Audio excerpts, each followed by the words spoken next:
Hello મિત્રો, કેમ છો? આજે આપણે બીએસએ એટલે કે ભારતીય સાક્ષી અધિનિયમ 2023 ઉપર નવા પ્રશ્નની ચર્ચા કરીશું. આજનો આપણો પ્રશ્ન છે કે સાક્ષીઓના તપાસ અંગેના સામાન્ય નિયમોની અથવા તો જોગવાઈઓની ચર્ચા કરો. શું પૂછવામાં આવેલું છે કે સાક્ષીઓને જ્યારે રજૂ કરવામાં આવે તો તેની તપાસ કઈ રીતે થાય, એના સામાન્ય નિયમોની જોગવાઈ જણાવો. અથવા આ જ સવાલ બીજી રીતે પણ પૂછી શકાય છે કે સર તપાસ એટલે શું, ઉલટ તપાસ એટલે શું અને ફેર તપાસ એટલે શું, એના નિયમોની ચર્ચા કરો. તો મોસ્ટ ટાઈમપી પ્રશ્ન છે, છેલ્લા 7 વર્ષની અંદર 7 વખત પૂછાયો છે અને આ મોસ્ટ ટાઈમપી પ્રશ્ન છે, તમારે તૈયાર કરી જ લેવાનો રહેશે પરીક્ષાની દ્રષ્ટિએ. ચાલો તો શરૂઆત કરીએ. આ પ્રશ્ન પૂછાય એટલે સૌથી પહેલાં આપણે સમજાવીશું પ્રસ્તાવના એટલે કે ઇન્ટ્રોડક્શન. ત્યાર પછી આપણે વાત કરવાની છે કે તપાસનો ક્રમ શું છે, તપાસ કઈ રીતે થાય છે, જ્યારે સાક્ષીઓને બોલાવવામાં આવે, સુનાવણી થાય ત્યારે, કાર્યવાહી થાય ત્યારે. તો એ તપાસનો ક્રમ પહેલાં લખવાનો છે અને એ તપાસનો ક્રમ પછી ડીપમાં સમજાવવાનો છે. એની અંદર પણ પાછા મુદ્દાઓ આવે છે કે કયા સવાલ પૂછાય, કયા સવાલ ન પૂછાય. ચાલો તો સાક્ષીઓના તપાસનો ક્રમ પહેલાં લખવાનો છે. 4 ક્રમ છે જે આપણે અહીંયા જોઈશું. ચાલો ત્યાર પછી જો કેસ આવતો હોય તો કેસ લખવાનો અને સમાપન લખીને વાત પૂર્ણ કરવાની. હવે આ સવાલ ખૂબ લોંગ છે એટલે કેસ ન લખો તો પણ ચાલે. જો તમારા નજરમાં કોઈ કેસ હોય તો લખી શકો છો, અધરવાઇઝ લખવાની કોઈ જરૂરિયાત રહેતી નથી, કારણ કે આ તપાસનો ક્રમ છે, કેવી રીતે શું થાય છે એ જ આપણે સમજાવવાનું રહે છે. ચાલો તો ફોર્મેટ પહેલાં લખી દેવાનો, પ્રસ્તાવના, સાક્ષીઓના તપાસનો ક્રમ, એના અંદર 3 વસ્તુ લખી દેવાની છે. અહીંયા કઈ 3 વસ્તુ આપણે ચર્ચા કરીએ, પછી કેસ અને સમાપન લખીને વાતને પૂર્ણ કરીએ. તો ઇન્ટ્રોડક્શનથી આપણે શરૂઆત કરીએ. ઇન્ટ્રોડક્શનની અંદર શું લખવાનું છે? ચાલો તો અદાલતની અંદર જ્યારે સુનાવણીની કાર્યવાહી ચાલુ હોય ત્યારે સૌથી પહેલે પુરાવાઓ રજૂ કરવામાં આવે છે. તો ફરિયાદી તરફથી પણ પુરાવા રજૂ થાય અને આરોપી તરફથી પણ પુરાવા રજૂ થાય. પણ સૌથી પહેલે ફરિયાદી તરફથી પુરાવા રજૂ થાય. પુરાવાની અંદર 2 ટાઈપના પુરાવા આવે. એક મૌખિક પુરાવો જે સાક્ષી દ્વારા રજૂ કરવામાં આવે, પછી આવે દસ્તાવેજી પુરાવો. એ પણ કોના દ્વારા રજૂ કરવામાં આવે? સાક્ષી દ્વારા અથવા તો પોલીસવાળા દ્વારા રજૂ કરવામાં આવે છે. તો આની તપાસ કરવામાં આવે. તપાસ એટલે કે ખરેખર આ પુરાવા સાચા છે કે કેમ. સાક્ષી જૂઠું પણ બોલતો હોય આવીને, આ દસ્તાવેજ છે જે બોગસ પણ બનાવેલું હોય, તો એ તપાસનો ક્રમ શું છે, કઈ રીતે એની તપાસ કરવામાં આવે છે, એ અંગેની આપણને જોગવાઈ શાની અંદર જોવા મળે છે? તો સેક્શન નંબર 140થી લઈને 170ની અંદર કે સાક્ષીના તપાસની ક્રમ શું છે, કઈ રીતે સાક્ષીની તપાસ થાય, એનો નિયમ શું છે, એ અંગેની જોગવાઈ આપણને ક્યાં જોવા મળે? સેક્શન નંબર 140થી લઈને 170ની અંદર. અને જે ક્રમ આપેલો છે, આખી બધી કલમ યાદ રાખવાની જરૂરત નથી. જે તપાસનો ક્રમ છે તે 143, સેક્શન નંબર 143ની અંદર આપણને શું આપેલું છે? તો એની અંદર આપણને તપાસનો ક્રમ આપેલો છે. એકદમ ઇઝી લેંગ્વેજ છે અને ઇઝી કલમ છે, તમને યાદ રહી જાય તેવી છે, કારણ કે આંકડો જેવો છે, તમારે કંઈ કહેવાની જરૂરિયાત નથી. તો તપાસનો ક્રમ ક્યાં આપેલો છે? સેક્શન નંબર 143ની અંદર આપેલો છે. એમ આપણે અહીંયા ડિસ્ક્રાઇબ કરવાનો છે કે 140થી લઈને 170ની અંદર કે આવા પ્રશ્નો પૂછી શકાય, આવા પ્રશ્નો ન પૂછી શકાય, આવી રીતે પૂછવું જોઈએ, લેખિત દસ્તાવેજ આવી રીતે રજૂ કરવા જોઈએ, લેખિત દસ્તાવેજ રજૂ કરે તો કયા પ્રશ્નો પૂછી શકાય, કયા ન પૂછી શકાય, અદાલત ક્યારે તરફેણ કરે, અદાલત ક્યારે તરફેણ ન કરે, એ રીતે વારાફરતી એક પછી કોઈ સેક્શન આપેલી છે. એનું આપણને કંઈ કામ રહેતું નથી. આપણને જે કામ છે તે સેક્શન નંબર 143નું કામ છે, એની અંદર તપાસનો ક્રમ આપેલો છે. ચાલો તો પ્રસ્તાવનામાં શું લખવાનું છે એની આપણે વાત કરી ગયા છે, છતાં એકવાર જોઈ લઈએ કે અદાલતની અંદર સુનાવણી થાય ત્યારે ફરિયાદી આરોપી પોતાના સાક્ષીઓને પુરાવા તરીકે રજૂ કરે છે. એની અંદર મૌખિક અને લેખિત રીતે રજૂ કરાતા હોય પુરાવા. જ્યારે અદાલતને વિવેક બુદ્ધિ પર આધાર રાખે કે તપાસનો ક્રમ શું છે, તપાસનો ક્રમ અદાલતના આધારે નક્કી થાય. અદાલત કહે કે ભાઈ ફરિયાદી પહેલાં પુરાવા લાવો તો ફરિયાદીએ પહેલો પુરાવા આપવો પડશે, અને આરોપીનો પહેલો પુરાવા આપવો હોય તો આરોપી પહેલો પુરાવા આપી શકે. એમ તો ચાર્જશીટ વાંચે છે પબ્લિક પ્રોસિક્યુટર, પછી પુરાવાની રજૂઆત થતી હોય. ચાલો તો 140થી 170ની અંદર આ બધી કાર્યવાહી આપણને આપેલી છે. ચાલો તો હવે જોઈએ સૌથી પહેલો મુદ્દો, તપાસનો ક્રમ, કે સાક્ષીની તપાસ કઈ રીતે થાય. તો સાક્ષીની તપાસ પહેલાં આપણે આખો ક્રમ જ જોઈ લેવાનો છે, પછી આપણે વાત કરીશું. 5 મુદ્દા આવે છે તપાસના ક્રમની અંદર. સૌથી પહેલાં શું થાય? તો સૌથી પહેલાં જો નોર્મલ ટર્મ્સ મુજબ પબ્લિક પ્રોસિક્યુટર ચાર્જશીટ વાંચે. આપણે તો બંને વાત કરવાનું છે, સિવિલ મેટર પણ વાત કરીએ અને ક્રિમિનલ મેટર પણ વાત કરીએ. તો પબ્લિક પ્રોસિક્યુટર આખી ચાર્જશીટ વાંચે, પછી પુરાવા રજૂ થાય. પુરાવા રજૂ થાય તો સૌથી પહેલે ફરિયાદી જે છે તેના પુરાવા રજૂ થાય. ફરિયાદી એટલે કોણ છે? જેને અરજદાર હોય અથવા તો ફરિયાદી હોય એ પહેલે પુરાવા રજૂ કરે. એમાં સાક્ષીની તપાસ આવશે, બરાબર. સાક્ષી રજૂ કરશે કે આણે આવું જોયેલું, આણે આવું જોયેલું. પછી આરોપી એના પર શું કરે? ઉલટ તપાસ કરે કે ભાઈ આ ખરેખર સાક્ષી સાચો છે કે કેમ. તો આરોપીનો જે વકીલ છે તે એના પર શું કરે? સવાલ પૂછવાનું કામ કરે. અને ફરી પાછો જે સવાલમાં કંઈ આમ તેમ હોય તો ફરી પાછો ફરિયાદીનો વકીલ શું કરશે? એના પર સવાલ પૂછશે. તો આ રીતે 3 રીતે થાય. પછી દસ્તાવેજી પુરાવો રજૂ થાય, અને દસ્તાવેજી પુરાવો પર એ લોકો ઓબ્જેક્શન લઈ ઉલટ તપાસ થાય. અને છેલ્લે જો અદાલતને લાગે કે જજને લાગે કે ભાઈ મારે કંઈક પ્રશ્નો હજુ નિવેડો નથી, તો અદાલત પણ શું કરી શકે? અધવચ્ચે યા તો પછી છેલ્લે પ્રશ્ન પૂછી શકે છે. કોને? જે બી સાક્ષી રજૂ થયેલા હોય એને પ્રશ્ન પૂછી શકે. તો આ ક્રમ છે. ચલો તો તપાસના ક્રમમાં સૌથી પહેલે સેક્શન નંબર 143ની અંદર સાક્ષીની તપાસના ક્રમ આપવામાં આવેલા છે. સૌથી પહેલે શું થાય? તો સૌથી પહેલાં સર તપાસ કરવામાં આવે. તો સર તપાસ કોને કહીશું આપણે આખા ડીપમાં જોઈએ, બરાબર. કયા પ્રશ્ન પૂછી શકાય, કયા પ્રશ્ન ન પૂછી શકાય, શું થાય. તો સર તપાસ કોને કહેવામાં આવે? એની અંદર 2 તપાસ થાય છે, સાક્ષીની તપાસ થાય અને એને પ્રશ્નો પૂછવામાં આવે. પ્રશ્નો સેક્શન નંબર 146 મુજબ પૂછવામાં આવે છે. તો પહેલે સર તપાસ કરવામાં આવે. ત્યાર પછી શું થાય? ઉલટ તપાસ થાય. ઉલટ તપાસ સામેવાળો વકીલ કરે છે. એની અંદર પણ સાક્ષીની ઉલટ તપાસ કરવામાં આવે છે. પછી સૂચક પ્રશ્નો એટલે કે જુદા જુદા પ્રશ્નો પૂછવામાં આવે છે સાક્ષીની ઉલટ તપાસ કરવા માટે. એમાં કાયદેસરના પ્રશ્નો, ઘણા પ્રશ્નો પૂછી શકાય તેવા હોય ને ઘણા પ્રશ્નો પૂછી ન શકાતા હોય તેવા, કે કયા કયા પ્રશ્નો પૂછી શકાય અને કયા કયા પ્રશ્નો ન પૂછી શકાય એની પણ આપણે અહીંયા વાત કરેલી છે, બરાબર. ચાલો, તો એ વસ્તુની વાત કરવાની. પછી છેલ્લે થાય તમારી ફેર તપાસ. ત્રીજો જે થાય તે ફેર તપાસ કરવામાં આવે. ઉલટ તપાસ પછી તો ફેર તપાસ થાય. ફેર તપાસ થયા પછી દસ્તાવેજી ડોક્યુમેન્ટની પણ તપાસ કરવામાં આવે છે. ડોક્યુમેન્ટની તપાસની વાત થાય. ડોક્યુમેન્ટમાં કંઈ વાંધો હોય તો એની ઉલટ તપાસ કરવામાં આવે. અને એ થઈ ગયા પછી છેલ્લે જો લાગે તો અદાલત અમુક પ્રશ્નો પૂછી શકે છે, જો એમને લાગે તો. અથવા તો ઘણી વખત આ કાર્યવાહી ચાલુ હોય તે દરમિયાન પણ અદાલત પ્રશ્નો પૂછી શકે. તો 5 સ્ટેપમાં તમારે વાત કરવાની છે. સૌથી પહેલે જે તપાસનો ક્રમ છે એમાં સર તપાસ, સેકન્ડમાં ઉલટ તપાસ, થર્ડમાં ફેર તપાસ, ચોથા નંબર પર દસ્તાવેજી રજૂ કરવા અથવા દસ્તાવેજની તપાસ અને 5મા નંબર પર ન્યાયાધીશને લાગે કે પ્રશ્નો પૂછવા જેવા છે તો ન્યાયાધીશને એ સત્તા આપવામાં આવેલી છે તે પ્રશ્નો પૂછી શકે છે. આ રીતે શું કરવામાં આવે? તપાસનો ક્રમ નક્કી કરવામાં આવે. પણ આ તપાસના ક્રમની અંદર જજને જે લાગે તે મુજબ નિયમોમાં ફેરફાર કરી શકે છે. તો આ એના ઉપર બંધાયેલું છે, એવું અહીંયા લખાયેલું છે, બરાબર. અંદર કે જજ ઉપર આધાર રાખે, એની વિવેક બુદ્ધિ પર આધાર રાખે કે ક્યાંથી શરૂઆત કરવાની કેસની. નોર્મલી આ પ્રોસિડિંગ્સ મુજબ જ થાય છે કે ફરિયાદીનો પહેલે પુરાવો રજૂ થાય એ રીતે જ ચાલુ થાય. ચાલો શરૂઆત કરીએ. સૌથી પહેલે આપણે નિયમ 1 સર તપાસ સેક્શન નંબર 143ની અંદર જ વાત કરેલી છે, એટલે પાછી અહીંયા સેક્શન લખતું નથી, થતાં તમે અહીંયા લખી શકો છો કે સર તપાસ કોને કહેવામાં આવે. ચાલો, તો ખૂબ જ ઇઝી છે. જે પક્ષકાર સાક્ષીને બોલાવે તે જ પક્ષકાર તેની જુબાની લે અથવા નિવેદન લે તેને શું કહેવામાં આવશે? સર તપાસ તરીકે ઓળખવામાં આવશે. દાખલા તરીકે ફરિયાદી છે. ફરિયાદી એટલે કે જેણે ફરિયાદ કરેલી હતી, કેસ તેની સાથે બનાવ બનેલો છે, તે ફરિયાદી પોતાના સાક્ષીને બોલાવે છે કે ભાઈ આવો બનાવવાને જોઈ લો હતું જે જગ્યામાં મારામારી થયેલી ત્યારે. એ સાક્ષી અહીંયા આવશે, એને જ પ્રશ્નો પૂછવામાં આવે તો એને શું કહેવામાં આવશે? સર તપાસ. એટલે કે અરજદારનો જ વકીલ અરજદારના સાક્ષીને શું પૂછે છે? પ્રશ્ન પૂછે છે અથવા તો જુબાની લે છે અથવા તો નિવેદન લે છે, એને શું કહેવામાં આવશે? સર તપાસ તરીકે ઓળખવામાં આવે છે. ઉદાહરણ તરીકે સલમાન ખાન છે, એ અરજદાર છે, કોઈ જમીનનો કેસ ચાલે છે તો સલમાન ખાનની જમીન કોઈ વ્યક્તિએ હડપી લીધેલી હોય, બરાબર. તો સલમાન ખાને કેસ મૂકેલો છે કોર્ટની અંદર. સલમાન ખાનનો જે સાક્ષી છે તે ત્યાં આવે છે કોર્ટની અંદર અને સલમાન ખાનનો વકીલ એને જે પ્રશ્ન પૂછે છે એના સાક્ષીને જ, એના જ મિત્રોને જે આવેલો હશે તેને, કે આવો કોન્ટ્રાક્ટ થયેલો કે નહીં થયેલો, બરાબર, આની જગ્યા પર આના કબજો જમાવેલો કે નહીં જમાવેલો, એ જે પ્રશ્નો પૂછે અને જે જવાબ આપશે એને શું કહેવામાં આવશે? તો આ ટાઈપનો જે બોલાવે, જે વકીલ બોલાવે અથવા જે પક્ષકાર બોલાવે તે જ સાક્ષીની તપાસ થતી હોય, એના દ્વારા તપાસ થાય તો એને શું કહેવામાં આવે? સર તપાસ તરીકે ઓળખવામાં આવે છે. તો એટલું તમારે અહીંયા ધ્યાનમાં રાખવાનું છે. સાથે સાથે ઉદાહરણ પણ આપી દેવાનું છે. તમને મન ફાવે તે ચોરીનું ઉદાહરણ આપો, ખૂનનું ઉદાહરણ આપો, બરાબર, સિવિલ મેટરનું કોઈ ઉદાહરણ આપો.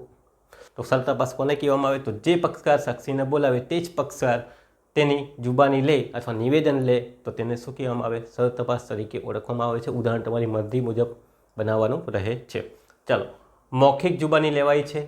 સૌથી પહેલે જુબાની કેવી લેવાય છે? લેખિત નથી લેવાતી. કઈ છે? મૌખિક જુબાની લેવામાં આવે. કઠેરામાં બોલાવવામાં આવે અને પ્રશ્ન પૂછવામાં આવે. કેવા પ્રશ્ન પૂછવામાં આવે?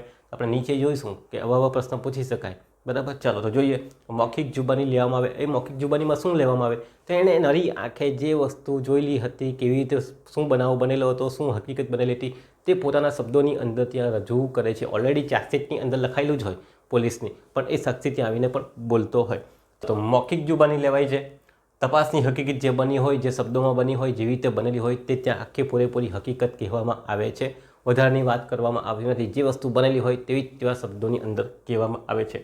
સાક્ષીને જેટલું યાદ હોય એટલું એ કહી શકે છે. જેટલું એને યાદ હોય, જેટલા પ્રશ્નો પૂછાયેલા હોય એ રીતે એ જવાબ આપતો હોય, બરાબર. વધારાની બાબતો અહીંયા કહેવામાં આવતી નથી કે આવું બનેલું, તેવું બનેલું, આવી કન્ડિશનમાં બનેલું, કયો બનાવો, કઈ તારીખે, કેવી રીતે બનેલો, એટલો એ પૂછે તો એટલો જવાબ આપી દેતો હોય. યોગ્ય અને મજબૂત શું હોવી જોઈએ? જુબાની યોગ્ય અને મજબૂત હોવી જોઈએ, સુસંગત હોવી જોઈએ. જે બનાવ બનેલો છે એને લગતી સુસંગત હોવી જોઈએ, એને લગતી હકીકત હોવી જોઈએ. પછી બહારની વાતો બીજી કરતો હોય તો એ જુબાની તરીકે ગણી શકાય નહીં. તો અદાલત ઉપર આધાર રાખે, જજ ઉપર આધાર રાખે કે કઈ બાબતો સુસંગત ગણવી અને કઈ બાબતોને સ્કીપ કરવી. આ જુબાની ધ્યાનમાં લેવાની કે નહીં લેવાની એ નક્કી કરવાનું કામ પણ કોનું છે? અદાલતનું છે. સાક્ષી એક કરતાં વધારે પણ હોઈ શકે. કોઈ સાક્ષીની રજૂઆત કે નિવેદન યોગ્ય ન પણ લાગતું હોય, અમુક સાક્ષીનું નિવેદન યોગ્ય પણ લાગે. ચાલો, તો એ ધ્યાનમાં રાખવાનું છે. સાક્ષીને જેટલું યાદ હોય એટલું અહીં બોલી શકે છે, કહી શકે છે. પોતાના શબ્દની અંદર યોગ્ય અને મજબૂત શું હોવી જોઈએ? જુબાની હોવી જોઈએ. હકીકત સાથે સુસંગત હોવી જોઈએ. ફાલતુ વાત કરવાની કોઈ જરૂરિયાત નથી. હકીકત સાથે સુસંગત હોવી જોઈએ. જે તે પક્ષકાર કે વકીલ પ્રશ્ન પૂછશે, નીચે મુજબના પ્રશ્ન પૂછે. બરાબર, નીચે મુજબના પ્રશ્નો એટલે કે સૂચક પ્રશ્નો પૂછી શકે છે. એના આધારે પછી જુબાની લેવાય. ચાલો, અદાલત દ્વારા નક્કી કરવામાં આવે કે જુબાનીને કેટલું મહત્વ આપવું, સ્વીકારવાની કે નહીં સ્વીકારવાની, સુસંગત છે કે નહીં, એ કોણ નક્કી કરે? અદાલત નક્કી કરે છે. એના ઉપર આધાર રાખે છે તપાસની અંદર કે ભાઈ આ જુબાની આપણે ધ્યાનમાં લેવાની નથી, આ થોડું જુઠ્ઠું બોલે એવું લાગી શકે છે. ચાલો, તો આ વસ્તુ છે. સૂચક પ્રશ્નો પૂછવામાં આવે છે. સેક્શન નંબર 146 મુજબ સૂચક પ્રશ્નો જે લખાયેલા હોય તે પ્રશ્ન પૂછવામાં આવે. પ્રશ્નો કેવા પૂછાય? જે હકીકતને લગતા હોય, જેના પરથી આપણને જે જવાબ જોતા હોય કે આ બનાવ કેવી તારીખે બનેલો, તો ભાઈ આટલા વાગે બનેલો, ક્યારે બનેલો, તો આટલા વાગે બનેલો, જે પ્રશ્નોના જવાબ આપણને જોતા હોય તેવા જે પ્રશ્નો પૂછવામાં આવે એને શું કહેવામાં આવે? સૂચક પ્રશ્નો કહેવામાં આવે. આ ભાઈનું ખૂન થયેલું છે, વ્યક્તિનું નામ હોય તો આપણે નામ આપી દઈએ, ભાઈ આ નામ છે. ક્યારે થયેલું, કઈ જગ્યા પર થયેલું, તો આ જગ્યા પર આવી રીતે થયેલું હતું. શાનો ઉપયોગ કરેલો? ભાઈ ચક્કુનો ઉપયોગ કર્યો તો ચક્કુ આવી ગયું. બરાબર, તો આ રીતે આવા પ્રશ્નો પૂછવામાં આવે. સૂચક પ્રશ્નો કોને કહેવામાં આવે? તો જે જવાબ આપણે મેળવવા માંગતા હોય, સાબિત કરવા માંગતા હોય ગુનેગાર સામેવાળાને, તો એવા પ્રશ્નો પૂછવામાં આવે છે. તેને સૂચક પ્રશ્નો તરીકે ઓળખવામાં આવે. આમ તો સૂચક પ્રશ્નો પૂછી શકાતા નથી, અદાલતની પરવાનગી લેવી પડે છે. સૂચક પ્રશ્નો પૂછી શકાય નહીં. શાની અંદર? તપાસની અંદર જે બનાવ બનેલો હોય તે આખો કહેવામાં આવે કે શું જોયેલું, કેવી રીતે જોયેલી, ક્યાં પહોંચેલો, તે રીતે. પણ સૂચક પ્રશ્નો, વધારાના પ્રશ્નો પૂછી શકાતા નથી. અદાલતની પરવાનગી હોય તો પૂછી શકાય, અથવા તો સામેવાળાની પરવાનગી હોય તો પ્રશ્ન પૂછી શકાય છે. અધરવાઇઝ પ્રશ્ન પૂછી શકાતા નથી. સૂચક પ્રશ્ન પૂછવા માટે પરવાનગી જરૂરી છે. પરવાનગીથી જ પૂછી શકાય છે. પક્ષકારો તરફથી વાંધો ના હોય તો પછી પૂછી શકાય છે. એટલે પક્ષકારોની પણ પરવાનગી લેવી પડે અને અદાલતની પણ પરવાનગી લેવી પડે. તમારી મનમરજી મુજબ પ્રશ્ન પૂછી શકાતા નથી, પણ જે બનાવ બનેલો છે તે અંગેના પ્રશ્નો પૂછી શકાય છે. વધારાની બાબતોના પ્રશ્નો પૂછી શકાતા નથી. બરાબર, અદાલતની પરવાનગી લેવી પડે છે. ચાલો, કેવા પ્રશ્નો પૂછાય? તો ભાઈ ક્યાં રહો છો, ત્યાં શું જોયેલું હતું, કેવી રીતે જોયેલું હતું, કેટલા વાગે જોયેલું હતું, કેટલો ટાઈમ બનેલો, તમે ત્યારે ક્યાં હતા, કેમ ગયેલા, વગેરે જેવા પ્રશ્નો પૂછવામાં આવે છે. બનાવ ક્યારે જોયેલો હતો, બરાબર, બનાવની અંદર શું બનેલું હતું, કેવી રીતે બનેલું હતું, ત્યારે આજુબાજુ કોણ હતા, બરાબર. આ રીતે જુબાની લેવામાં આવે છે. ના જુબાની જ્યારે તમે પોલીસ સ્ટેશનની અંદર ફરિયાદ નોંધાવવા જાઓ છો ત્યારે સાક્ષીએ જે જોયેલું તે પણ આ જ જુબાની ત્યાં આપતો હોય. પોલીસ સ્ટેશનવાળો રાઇટર ત્યાં લખતો હોય કે હવે આ જગ્યા પર કેટલા વાગે શું બનેલું. આ સવાલ તમને પોલીસવાળો પણ પૂછતો હોય છે. બરાબર, કેવી રીતે જોયેલું, આજુબાજુમાં કોણ હતું, કેટલા વાગેલા, બધું. ચાલો, તો આવા પ્રશ્નો, ક્યાં રહો છો, ત્યાં શું જોયેલું, બનાવ ક્યારે જોયેલો, વગેરે જેવા પ્રશ્નો પૂછવામાં આવે છે. આ બધા સૂચક પ્રશ્નો છે જે પરવાનગીથી પૂછી શકાય છે, અધરવાઇઝ પૂછી શકાતા નથી. આમ ઉપર મુજબ જે તપાસ કરવામાં આવે તેને શું કહેવામાં આવે? તપાસ કહેવામાં આવે છે. અને તપાસ પછી શું થાય? ઉલટ તપાસ તરીકે ઓળખવામાં આવે. તો તપાસ કોને કહેવામાં આવે? જે પક્ષકાર પોતે સાક્ષીને બોલાવે છે અને એના દ્વારા જે સવાલ પૂછવામાં આવે તેને શું કહેવામાં આવે? તપાસ તરીકે ઓળખવામાં આવે છે. પછી શું થાય? સેકન્ડ મુદ્દો ઉલટ તપાસનો આવે છે. તો હવે આપણે ઉલટ તપાસ જોઈએ. ઉલટ તપાસ કોને કહેવામાં આવે છે? તો ઉલટ તપાસ એટલે સામો પક્ષકાર કે વકીલ જે રજૂ થયેલ સાક્ષી હતો એને પ્રશ્ન પૂછે, એને હકીકત પૂછે, એને બનાવ પૂછે, એની સામે સવાલો કરે તો તેને શું કહેવામાં આવે? ઉલટ તપાસ તરીકે ઓળખવામાં આવે. તપાસમાં શું હતું? તપાસમાં જે સાક્ષી રજૂ કરેલો હોય, જે અદાલતે સાક્ષી રજૂ કરેલો એ જ પ્રશ્ન પૂછતો હતો. જ્યારે અહીં શું થાય છે? સામેવાળો અથવા તો વકીલ, જે આરોપી છે અથવા તો એનો વકીલ છે તે સામેવાળાને એટલે કે જે રજૂ થયેલ સાક્ષી છે એને પ્રશ્ન પૂછે છે અને એને પાસે સચ્ચાઈ ઉકેલવાનો પ્રયત્ન કરે છે તો તેને શું કહેવામાં આવે? ઉલટ તપાસ, ક્રોસ વેરિફિકેશન તરીકે ઓળખવામાં આવે છે. ચાલો, તો સામો પક્ષકાર કે વકીલ, સામે પક્ષનો વકીલ જે રજૂ થયેલ સાક્ષી છે તેની તપાસ કરે, તેને પ્રશ્નો પૂછે તો આ જે પૂછાયેલા પ્રશ્નો કે તપાસને શું કહેવામાં આવે? તો ઉલટ તપાસ તરીકે ઓળખવામાં આવે છે. સામેવાળો વિરોધી આરોપી હોઈ શકે તો સામેવાળો હોઈ શકે, એ શું કરશે? એ પોતાના પ્રશ્ન પૂછે અથવા તો એનો સામેવાળાનો વકીલ શું કરે? એ પ્રશ્ન પૂછે છે. એનો અધિકાર છે આ પ્રશ્ન પૂછવાનો કે પેલા ભાઈએ જે જુબાની આપી એનું ચેક કરશે, એની તપાસ કરશે કે ખરેખર સાચું બોલે છે કે ખોટું બોલે છે. એની તપાસને શું કહેવામાં આવશે? ઉલટ તપાસ તરીકે ઓળખવામાં આવે છે. તો સાક્ષીના જવાબને ઉલટાવવાનો પ્રયત્ન કરવામાં આવે, બીજું ખોટો પાડવાનો પ્રયત્ન કરવામાં આવે. ભાઈ કેમ પૂછવામાં આવે? ઉલટ તપાસ કેમ કરવામાં આવે? તો એનો હેતુ શું છે તેની જ વાત છે કે સાક્ષીના જવાબને ઉલટાવવા માટે કે સાક્ષી ખોટું તો નથી બોલતો, બીજું ખોટો પાડવાનો એનો ઈચ્છા હોય સામેવાળાને કે સામેવાળો ખોટું બોલી રહ્યું છે અને ખ્યાલ આવી જાય છે કે ખોટું બોલે છે એટલે ક્રોસ વેરિફિકેશન કરે છે, એટલે ઉલટ તપાસ કરે છે. બીજું કેસની હકીકતમાં ખોટું બોલતો હોય, કેસની હકીકતમાં એ જાણી જોઈને ખોટું બોલતો હોય અથવા તો કંઈ સચ્ચાઈ છુપાવવાનો પ્રયત્ન કરતો હોય એવું સામેવાળા વકીલને લાગે ત્યારે પ્રશ્ન પૂછવામાં આવે છે. સાક્ષીને પ્રતિષ્ઠાને હાનિ પહોંચાડવાના હેતુથી આ ઉલટ તપાસ કરવામાં આવે કે ભલે ખરેખર સાક્ષી જે રજૂ થયો છે તે સાચું બોલી રહ્યો છે કે ખોટું બોલી રહ્યો છે. ઘણી વખત કોર્ટની કાર્યવાહીમાં ખોટા સાક્ષીને પણ રજૂ કરવામાં આવે તો વકીલ ઉપર આધાર રાખે છે કે એને ખોટો પાડવાની જવાબદારી કોની? વકીલ લોકની હોય. એના માટે ઉલટ તપાસ કરવામાં આવે છે. ઘણી વસ્તુ છૂટી ગયેલી હોય, પુરાવા દબાઈ ગયેલા હોય એને પણ બહાર લાવતા હોય. ઓકે, ટાઈમિંગની ભૂલ હોય, રજૂઆતની ભૂલ હોય, ઘણા બધા કિસ્સાની અંદર આવું બનતું હોય તો સાક્ષીની પ્રતિષ્ઠાને હાનિ પહોંચાડવાના ઈરાદાથી આવી ઉલટ તપાસ કરવામાં આવે. મીન્સ કે ચોખ્ખી બાબતમાં કે સાક્ષીને ખોટો પાડવાનો છે એના માટે આ ઉલટ તપાસ થાય કે સાક્ષી જે ખોટું બોલી રહ્યો છે એને જુઠ્ઠો પાડવાનો અને સચ્ચાઈની હકીકત બહાર આવે એ હેતુથી ઉલટ તપાસ કરવામાં આવે. પિક્ચરમાં તમે જોયું છે, મારે કંઈ કહેવાની જરૂરત નથી. તો મેં તમને એક પિક્ચર સજેશન કરેલું છે ખાસ. કયું? સેક્શન 375 રેપવાળું મૂવી છે, અક્ષય ખન્નાનું છે અને રીચા ચડ્ડા કરીને છે. એનું મૂવી ખાસ જોઈ લેવું એટલે તમારું બધું વકીલાત પૂરી થઈ જાય એક જ પિક્ચરની અંદર.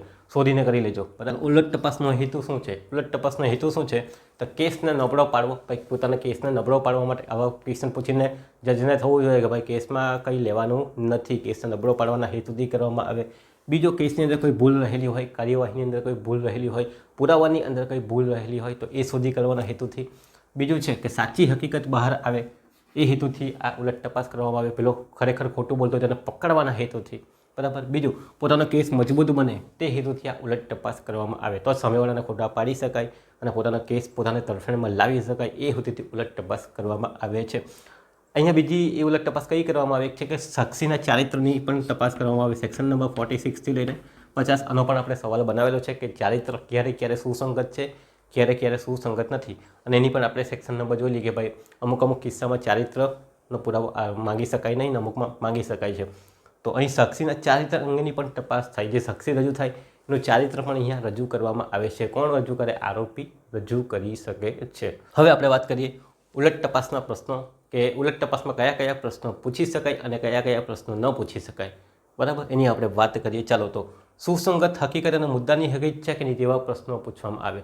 જે મુદ્દાની હકીકત છે એની સાથે સુસંગત હકીકત છે જે રજૂ થયેલી છે એ સુસંગત હકીકત છે કે કેમ એ અંગેના પ્રશ્નો પૂછવામાં આવે છે કે ભાઈ આ વસ્તુ તો આખી જોયેલી હતી કે નહીં જોયેલી હતી. એ રીતે પ્રશ્ન પૂછે કે આ જે હકીકત બનેલી છે ખૂનની એની સાથે આણે જે માહિતી આપી, સાક્ષીએ જે માહિતી આપી એ ખરેખર રિલેટેડ છે કે કેમ, રિલેવન્ટ છે કે કેમ, સુસંગત છે કે કેમ એ અંગેના પ્રશ્નો પૂછવામાં આવે. ભાઈ આવી હકીકત બનેલી ત્યારે તું ક્યાં હતો એમ કરીને પ્રશ્ન પૂછાય. એટલે રિલેવન્ટ છે કે કેમ એમ. લોકોને ઘણી બાબત રિલેવન્ટ ન હોય પછી પેલો વકીલ કહે નહીં અભી હમ આપકો બતાતે हैं કે એ રિલેવન્ટ બાબત છે, આના સાથે જોડાયેલી બાબતો છે એમ કરીને બધા વકીલો રજૂ કરે છે. જોલી એલએલબી પિક્ચર તમે જોયું જશે. એની અંદર ઘણા બધા મુદ્દાની વાત છે કે આ મુદ્દાની જ વાત છે, બહારની વાત નથી કરતો અને એ સાથે જોડાયેલી જ વાત છે એમ કરીને. તો સુસંગત હકીકત છે કે કેમ મુદ્દાની સાથે એ અંગેના પ્રશ્નો પૂછવામાં આવે. જ્ઞાન પ્રાપ્તિના સાધનો કે ભાઈ આ જે જોવાની આપી છે તમે આંખથી જોયેલી હતી, કેવી રીતે જોયેલી હતી, કોઈ વિડીયોના માધ્યમથી જોયેલી હતી, ક્યાં જોયેલી હતી, એ અંગેના સાધનો ક્યાંથી તમે માહિતી મેળવી તે અંગેની. દસ્તાવેજ પણ હોઈ શકે. આ તો ખાલી મૌખિક જુબાનીની વાત કરીએ. દસ્તાવેજ પણ હોય ત્યારે પૂછવામાં આવે ને કે આ સાધન તમે દસ્તાવેજ ક્યાંથી કેવી રીતે મેળવેલું, કઈ તારીખે મેળવેલું, કોણ હતું સાક્ષી. પછી યાદદાસ્ત તાજી કરાવવાના હેતુથી પણ પૂછવામાં આવે કે ખરેખર આવું જ બનેલું હતું, એ દિવસે આ જ દિવસ હતો, બરાબર, કે તે દિવસ હતો. પેલું પિક્ચર તમે જોયેલું હતું અજય દેવગનવાળું, બરાબર, એની અંદર આવે છે યાદદાસ્ત તાજી કરવાનું પૂછે કે 2 ઓક્ટોબરે તમે ક્યાં હતા? તો પેલો કે નહીં અહીંયા જ હતો, નહીં 2 ઓક્ટોબરની ટિકિટ અહીંયા હતી એમ. બરાબર. ચાલો તો એ વાત છે. પછી નિરીક્ષણ કરે છે પોતે કે એના અનુભવ, હાવભાવ વગેરેનું નિરીક્ષણ કરે કે આ જુઠ્ઠું બોલે છે કે સાચું બોલે છે. તો ઉલટ તપાસની અંદર આવા પ્રશ્નો પણ જોવામાં આવે છે. પુરાવાની ભૂલો શોધવામાં આવે છે. અસંભવિતતા ખુલ્લી કરે છે. બરાબર. તો પુરાવાની અંદર કોઈ ભૂલ હોય બરાબર તો તે શોધવામાં આવે છે. અસંભવિતતા ખુલ્લી કરે છે. મીન્સ કે સંભવિતતા નથી, બરાબર, સંભાવના ખોટી છે એવું અહીંયા આપણને દેખાઈ આવે છે. એવા પ્રશ્નો પૂછવામાં આવે. સેક્શન નંબર 152 મુજબ વાજબી કારણ વગરના પ્રશ્નો પૂછી શકાય નહીં. વાજબી કારણ હોય, કોઈ ચોક્કસ કારણ હોય તો જ પ્રશ્ન પૂછી શકાય, અધરવાઇઝ પૂછી નહીં શકાય. એનો મતલબ કે એની સાથે રિલેટેડ હોવું જોઈએ કારણ, તો આપણે પ્રશ્ન પૂછી શકીએ, અધરવાઇઝ પ્રશ્ન પૂછી શકાતા નથી. બીજું છે કે સાક્ષીને જવાબ આપવાની ફરજ પાડી શકાય નહીં. સાક્ષીને તમે પ્રશ્ન પૂછો તો સાક્ષી કે જવાબ આપવા માટે બંધાયેલ નથી, એ ના પણ પાડી શકે છે. કમ્પલસરી નથી કે જવાબ આપવાનો જ. તમે પ્રશ્ન પૂછો તો સામે મૌન પણ ધારણ કરી શકે છે. ચાલો તો સેક્શન નંબર 152 150. હા, પણ જજ ચાહે તો એના પાસેથી સવાલનો જવાબ લઈ શકે છે બધાની સામે, કારણ કે એની જબાની એટલી નિર્ભર હોય કે ખૂની છે કે નહીં અથવા નિર્દોષ દોષી એના ઉપર આધારિત થતી હોય ત્યારે પછી જજ એને પૂછતો હોય. બરાબર. ચાલો તો સેક્શન નંબર 152માં કારણ વગરના પ્રશ્નો પૂછી ન શકાય અને સેક્શન નંબર 150ની અંદર સાક્ષીના જવાબ આપવાની ફરજ પાડી શકાય નહીં, બરાબર. સામેવાળો વકીલ સવાલ પૂછે તો ફરજ પાડી શકાય નહીં. તો આટલા પ્રશ્નો એ પૂછી શકે છે. મુદ્દાની હકીકતને સુલગ્ન અથવા એને ખોટો પાડવાના ઈરાદાથી ચારિત્ર રજૂ કરીને કોઈ બી રીતે ઉલટ તપાસ કરવામાં આવે છે કે એ ખરેખર સાચું બોલે છે કે ખોટું બોલે છે અને પોતાની તરફ કેસ ખેંચવાનો પ્રયત્ન કરે છે, એને શું કહેવામાં આવે? ઉલટ તપાસ કહેવામાં આવે છે. હજુ એક વસ્તુ બાકી રહી ગઈ કે કયા કયા પ્રશ્નો પૂછી ન શકાય, બરાબર. તો એની આપણે વાત કરીએ. ચાલો, કયા કયા પ્રશ્નો પૂછી ન શકાય? તો પીડિતાને આ ચારિત્ર, જાતીય સંબંધ અને સંમતિ વગેરેના પ્રશ્નો પૂછી ન શકાય. સેક્શન નંબર 48ની અંદર આવી વાત કરેલી છે, બરાબર, કે ચારિત્ર પીડિતાને ચારિત્ર અને જાતીય સહવાસ ભૂતકાળના જે અનુભવો છે એ અંગેનો પુરાવો અહીં આપી શકાય નહીં. એ અંગેની પ્રશ્ન અહીંયા પૂછી શકાય નહીં કે તમારા ભૂતકાળમાં સંબંધ હતા, કોની સાથે હતા, કેવા હતા, એવા પ્રશ્નો અહીંયા પૂછી શકાતા નથી. ઉલટ તપાસની અંદર જ્યારે કરે સાક્ષી આવી કોઈ ફિમેલ રજૂ થયેલી એના આવા પ્રશ્ન પૂછી શકાય નહીં. તમે પિક્ચરમાં જોયો તો આવા પ્રશ્ન પૂછાય. પિક્ચરો બતાવતા એની ઇજ્જતને લજ્જાને ખરાબ કરવાનો પ્રયત્ન કરવા, પણ એવું હોતું નથી. એ ખાલી ફિલ્મ સ્ટોરી છે, બાકી ઓરિજિનલમાં આવું પૂછાતું નથી. તો પીડિતાના ચારિત્રને, જાતીય સંબંધને, સંમતિ વગેરે પૂછી શકાય નહીં. બીજું, સેક્શન નંબર 154ની અંદર કીધેલું છે કે અશિષ્ટ બદનક્ષીકારક પ્રશ્નો પૂછી શકાય નહીં. તો અશિષ્ટ એટલે ખરાબ અને બદનક્ષીકારક, સામેવાળાની ઇજ્જતને નુકસાન થતું હોય, પ્રતિષ્ઠાને નુકસાન થતું હોય એવા પ્રશ્નો અહીં પૂછી શકાય નહીં, બદનક્ષીકારક જેવા, બરાબર. ચાલો, બીજું છે સેક્શન નંબર 155ની અંદર અપમાનજનક અને ત્રાસ પહોંચાડે એવા ઈરાદાવાળા પ્રશ્નો ન પૂછાય. સાક્ષીની અપમાન થતું હોય, એને ઈરાદો અપમાન પહોંચાડવાનો હોય, નુકસાન પહોંચાડવાનો હોય, તો તેવા પ્રશ્નો પણ અહીં પૂછી શકાય નહીં. તો સેક્શન નંબર 155ની અંદર કહેવામાં આવેલું છે. ચાલો, 154ની અંદર બદનક્ષીકારક પ્રશ્નો ન પૂછી શકાય એવા શબ્દોનો યુઝ ન થાય. સેક્શન નંબર 155માં અપમાનજનક અને ત્રાસ પહોંચાડવાના ઈરાદેથી જે પ્રશ્નો પૂછેલા હોય તો એ પણ પૂછી ન શકાય, એવા શબ્દોનો ઉપયોગ કરવાનો નથી. બીજું, જેવા પ્રશ્નો પૂછી શકાય નહીં, તો આવા પ્રશ્નો પૂછવાની છૂટ નથી. શાની અંદર? ઉલટ તપાસની અંદર. ચાલો, તો આ વસ્તુ તમારે ધ્યાન રાખવાનું છે. આમ ઉલટ તપાસ આ રીતે કરવામાં આવે છે કે સર તપાસમાં જે સાક્ષી રજૂ થયેલો હોય એ સાક્ષીને સામેવાળો જ્યારે પ્રશ્ન પૂછ્યો હોય, વકીલ હોય કે સામેવાળો, એ પ્રશ્ન પૂછીને પોતાના કેસ પોતાની તરફ ખેંચવા માંગતો હોય તો તેને શું કહેવામાં આવે? ઉલટ તપાસ તરીકે ઓળખવામાં આવે છે. આ ઉલટ તપાસ થઈ ગયા પછી શું થાય? ફરી પાછી ફેર તપાસ કરવામાં આવે. ફરી પાછી એક નવી તપાસ થાય, એને શું કહેવામાં આવશે? ફેર તપાસ. કઈ તપાસ છે એની આપણે હવે વાત કરીએ. હવે વાત કરીએ આપણે ફેર તપાસની. ફેર તપાસ કોને કહેવામાં આવે? તો જે પહેલેવાળી તપાસ હતી સેમ વસ્તુ જ લખવાની છે કે ઉલટ તપાસ થયા પછી બોલાવનાર પક્ષકાર ફરીથી જ તે જ સાક્ષીને પ્રશ્ન પૂછે અથવા તો તપાસ કરે તેને શું કહેવામાં આવશે? ફેર તપાસ તરીકે ઓળખવામાં આવે છે. ચાલો, તો બોલાવનાર પક્ષકાર ફરીથી તે જ સાક્ષીને જુબાની લે અથવા તો તેની તપાસ કરે, પ્રશ્ન પૂછે તો તેને શું કહેવામાં આવશે? ફેર તપાસ તરીકે ઓળખવામાં આવે છે. દાખલા તરીકે અ વ્યક્તિને બોલાવવામાં આવ્યો, બરાબર. અ તરફથી એ વ્યક્તિ તરફથી જ પ્રશ્નો થયા હતા, એના વકીલ તરફથી પ્રશ્ન થયા, પછી બી વાળાએ પ્રશ્ન પૂછ્યા, ફરી પાછો એ વાળો પ્રશ્ન પૂછે છે તો તેને શું કહેવામાં આવશે? ફેર તપાસ તરીકે ઓળખવામાં આવે છે. આવી જ તપાસ કે એકવાર પ્રશ્ન પૂછાઈ ગયો, પછી બીજી વાર પૂછાયો, ફરી પાછો ત્રીજી પક્ષકાર જે અરજદાર છે તે ત્રીજી વખત પ્રશ્ન પૂછે તો તેને શું કહેવામાં આવશે? ફેર તપાસ તરીકે ઓળખવામાં આવે છે. જે પહેલાંમાં આપણે જોયું હતું તે જ વસ્તુ અહીંયા લખાઈ છે. તો બોલાવનાર પક્ષકાર જ ફરીથી જે પ્રશ્ન પૂછે તેને શું કહેવામાં આવશે? ફેર તપાસ તરીકે ઓળખવામાં આવે છે. ઉલટ તપાસમાં જે પ્રશ્નો કે બાબત બહાર આવી હોય, ઉલટ તપાસની અંદર અમુક નવી મુદ્દાની બાબતો કે પ્રશ્નો કે હકીકત બહાર આવેલી હોય તો એ પ્રશ્નના નિરાકરણ માટે ફરીથી સામેવાળો શું કરે? પ્રશ્ન પૂછે છે. મીન્સ કે અરજદારનો જ વકીલ અથવા અરજદાર શું કરે? પ્રશ્ન પૂછતો હોય. તો ઉલટ તપાસમાં જે પ્રશ્નો બહાર આવેલા હોય કે જે બાબત બહાર આવેલી હોય કે મુદ્દાની હકીકત બહાર આવેલી હોય એના ખુલાસા માટે, એના નિરાકરણ માટે જે પ્રશ્નો પૂછાઈને ફરી પછી નિરાકરણ લાવવામાં આવે એને શું કહેવામાં આવે? ફેર તપાસ તરીકે ઓળખવામાં આવે છે. તો આ વસ્તુ તમારે અહીંયા ધ્યાનમાં રાખવાની છે. જે ફેર તપાસમાં ફરીથી કોઈ નવી બાબત ઉમેરાય તો ઉલટ તપાસમાં થાય. તો ફેર તપાસમાં ફરીથી કોઈ નવી બાબત ઉમેરાઈ જાય તો એની પણ શું કરવામાં આવે? ઉલટ તપાસ કરવામાં આવે છે. ફરીથી એને પાછો સામેવાળો વકીલ, આરોપીનો વકીલ શું કરશે? ફરી પાછો પ્રશ્ન પૂછી શકે. આમ એકબીજાને પ્રશ્ન પૂછાયા કરે છે વારંવાર બોલાવીને, બરાબર. આવું કંઈ આવતું નવું આવતું હોય તો એકને એક વસ્તુ ઘણી પૂછવામાં આવતી નથી. એક મેટર ચાલતી હોય એના અંદર જો કોઈ તકલીફ હોય તો ડાયરેક્ટ પૂછી શકાય છે. સાક્ષી આવેલો હોય ત્યારે અને તરત ઉલટ તપાસ પણ થઈ જતી હોય કોર્ટની અંદર. એ સાક્ષીને બોલાવેલો છે, ફરિયાદી પ્રશ્ન પૂછે, સામેવાળાને કંઈ સોલ્યુશન ન લાગતું હોય તો સામેવાળા તરત ઉલટ તપાસ કરશે અને ફરી પાછું કોઈ નવી બાબત આવે તો અરજદાર પણ પ્રશ્ન પૂછતો હોય છે. તો આ રીતે ફેર તપાસ કરવામાં આવે છે. ફેર તપાસ કોને કહેવાય એની આપણે વાત કરી. હેતુ શું છે? ભાઈ કોઈ બાબત અસંગત હોય, કોઈ બાબત વિરોધાભાસવાળી હોય તેને દૂર કરવાનો પ્રયત્ન અહીં કરવામાં આવે છે ફેર તપાસની અંદર. કે નવી બાબત આવેલી હોય, કોઈ અસંગતતા ઊભી થયેલી હોય, કોઈ મુદ્દાની હકીકત નવી આવી ગયેલી હોય અને એનો સોલ્યુશન ન લાવતો હોય તો એના સોલ્યુશન માટે ફેર તપાસ કરવામાં આવે છે. કહેવાનો મતલબ એટલું જ છે કે પ્રાથમિક પુરાવાની હકીકત સાથે સુસંગત કહી શકાય એ સુધી ફેર તપાસ કરવામાં આવે છે કે જે ઓલરેડી અગાડી હકીકત હતી એમાં કંઈ નવી બાબત આવી તો ફરી પછી એને સુધારવાના હેતુથી એને સવાલ કે પ્રશ્નો કે તપાસ કરવામાં આવે છે એને કહેવામાં આવે ફેર તપાસ છે. ચાલો શોર્ટકટમાં કહી શકીએ જે બાબત અનિર્ણિત હોય તે બાબતનો પ્રશ્ન અહીં ઉકેલવામાં આવે છે. અમુક બાબત પેલી બહાર આવી ગયેલી હોય આણે જે સાક્ષી રજૂ કરેલા એની સામે આણે પણ પોતાનો પ્રશ્ન એવો રજૂ કર્યો કે સાક્ષીની જુબાની ખોટી પડતી હોય તો ફરી પાછો પ્રશ્ન પૂછે અને ફરીથી એ પ્રશ્નનો ઉકેલ લાવવાનો પ્રયત્ન કરે છે. કોણ છે? અરજદારનો વકીલ એ લાવવાનો પ્રયત્ન કરે છે. આમ છેલ્લે જે પ્રશ્નો પૂછાઈને તપાસ થાય એને શું કહેવામાં આવશે? ફેર તપાસ કહેવામાં આવે છે.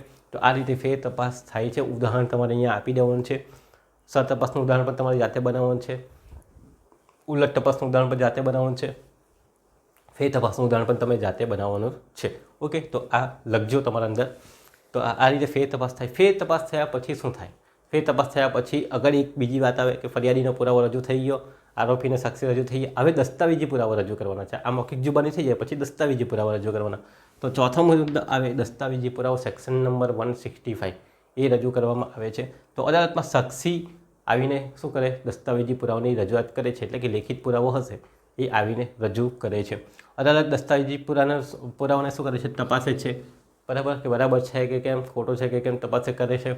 પછી ગ્રાહ્ય છે કે એટલે કે સ્વીકાર થશે કે કેમ એ નક્કી કરે છે. ગ્રાહ્ય એટલે કે સ્વીકારવાનું કે નહીં સ્વીકારવાનું, સુસંગત છે કે કેમ એ નક્કી કરવાનું કામ કોનું છે? અદાલતનું છે. તો દસ્તાવેજો તપાસે, ગ્રાહ્ય છે કે કેમ, સ્વીકારાય તેવો છે કે કેમ એ નક્કી કરે છે. ચાલો પછી લાગે કે ભાષાંતર કરવાનું હોય, કોઈ બીજી ભાષામાં હોય ભાષાંતર કરવાનું લાગે તો તેને ભાષાંતર કરવાનો પણ પ્રયત્ન કરે છે. એને લાગે છે કે ગુપ્ત રાખવાનું છે, ભાઈ આ પુરાવો ગુપ્ત રાખવો જોઈએ, જ્યાંથી બધી બાહ્ય માહિતી બહાર આવી જતી હોય તે ગુપ્ત રાખવાનું પણ કહી શકે છે. ઓકે, નિરીક્ષણ કરીને નિર્ણય લેવાનું કામ કોનું છે? અદાલતનું છે. તો અદાલત યોગ્ય રીતે પોતાની મરજી મુજબ નિરીક્ષણ કરશે તો દસ્તાવેજી પુરાવો રજૂ કરવામાં આવે છે.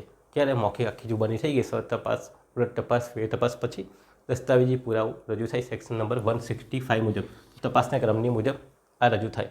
હવે એની પણ ઉલટ તપાસ થાય. જો અંદર કોઈ વસ્તુ બનાવેલી હોય, કોઈ ગ્રાહ્ય ન હોય તો એની પણ ઉલટ તપાસ કરી શકાય છે કે કબજામાં કોના હતો, ક્યારે હતો, ક્યાંથી તમે લાવ્યા, કોની સામે બનાવેલો, સાક્ષી હતા કે નહીં હતા. તો એ પુરાવાની પણ ઓફિશિયલી ઓથેન્ટિકેશન પણ કરવામાં આવે છે કે ખરેખર કોણે બનાવેલો છે, દસ્તાવેજ ખરેખર સાચો છે કે ખોટો છે એની પણ તપાસ કરવામાં આવે છે. એની પણ ઉલટ તપાસ થઈ શકે. જેણે સાઇન કરેલો એને બોલાવો કે ભાઈ તમે સાઇન કરેલી છે કે કેમ આના અંદર, તો એની પણ ઉલટ તપાસ થાય છે જો યોગ્ય લાગે તો. ઓકે, આ થઈ ગયા પછી, આ રજૂ થઈ ગયા પછી છેલ્લે લાગે અદાલતના પ્રશ્ન પૂછવાની છૂટ છે સેક્શન નંબર 168 મુજબ. હવે અદાલત ચાહે તો અહીંયા સર તપાસમાં પણ પ્રશ્ન પૂછી શકે છે, ઉલટ તપાસમાં પણ પ્રશ્ન પૂછી શકે છે અને સર તપાસમાં, ફેર તપાસમાં પણ પ્રશ્ન પૂછી શકે છે. અદાલતને વિવેક બુદ્ધિ પર આધાર રાખવા 168ની અંદર એમને પ્રશ્ન પૂછવાની છૂટ આપેલી છે. ક્યારે પ્રશ્ન પૂછે? કે અદાલતના પ્રશ્ન હોય કે સાક્ષી ગમે ત્યારે, ગમે તે સમયે, ગમે તે સ્વરૂપે પ્રશ્ન પૂછી શકે છે મૌખિક સાક્ષીની બાબતમાં. અદાલતને લાગે કે પ્રશ્ન પૂછવા જેવો છે તો ગમે તે સમયે પ્રશ્ન પૂછી શકે છે. મેં તમને કીધું આ ક્રમના ગમે ત્યારે, ગમે તે સમયે, ગમે તે સ્વરૂપે પ્રશ્ન પૂછી, લેખિત સ્વરૂપે, મૌખિક સ્વરૂપે, બરાબર, એમને લાગે તો પ્રશ્ન પૂછી શકે છે.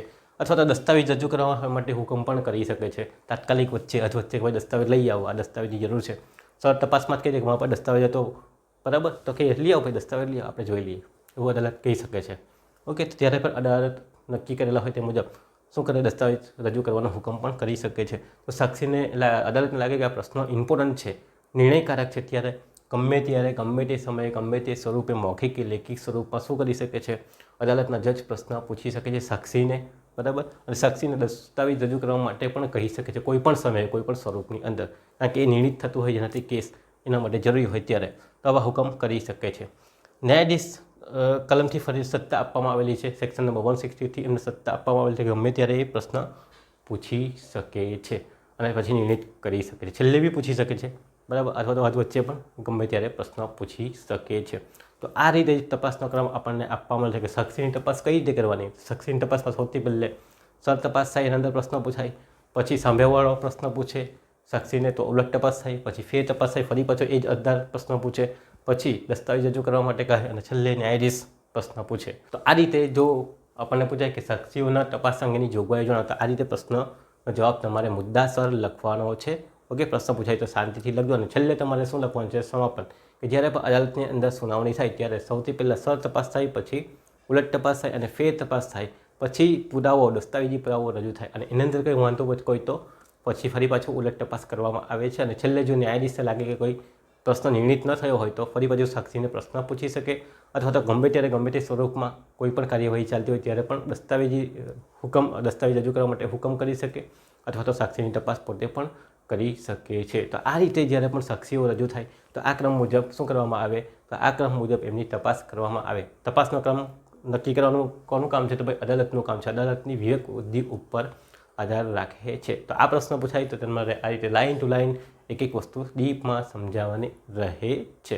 ઓકે, નવા પ્રશ્ન સાથે આપણે ફરી પાછા મળીશું. ત્યાં સુધી તમારો આભાર.